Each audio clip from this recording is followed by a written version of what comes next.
In the U.S., a former aide for the governor of New York has been charged with being an agent for the Chinese government, including allegedly blocking Taiwanese officials from meeting U.S. state counterparts. Now, to explain more about this case, Tiffany Wong joins us live from Taipei. Tiffany, how was this official reportedly helping the Chinese government? Well, prosecutors are saying that former aide Linda Sun served as an agent for the Chinese Communist Party in exchange for millions of dollars and extravagant gifts, including gourmet duck catered by the Chinese consulate's chef. She worked in the New York State Governor's office for over a decade under former Governor Andrew M. Cuomo and current Governor Kathy Hochul.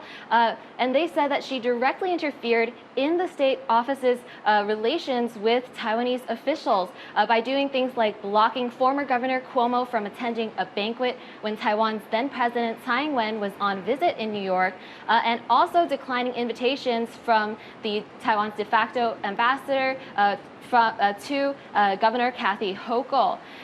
They say that she also forged letters to give to Chinese state officials to help facilitate their visits to the U.S. illegally.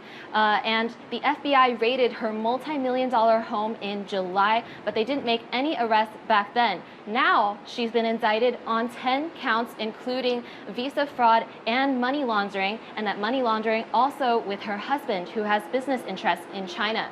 Now, they've both pled not guilty. They've been released on bond, but they've had to give up their passports for now.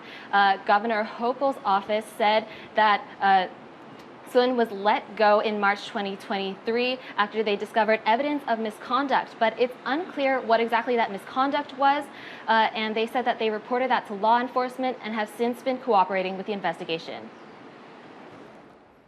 And Tiffany, what's the significance of this case coming to light right now? What kind of impact could it have on U.S.-China ties?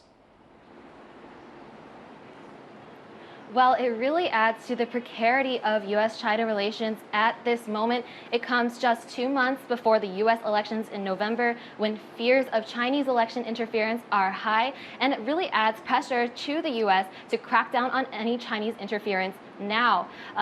This comes just a week after the U.S. National Security Advisor Jake Sullivan was in Beijing.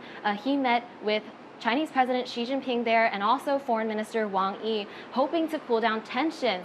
But that was seen as the precursor to a potential final visit between the U.S. President Joe Biden and President Xi Jinping before Biden leaves office in January. But now with this latest case, it could derail any of the positive momentum in the bilateral relationship there. As far as Linda Sun's case goes, it's unclear how exactly she became involved with the Chinese Communist Party. We've also contacted Taiwan's foreign ministry for comment on how she potentially affected Taiwan's dealings in the U.S., but they didn't respond in time for air.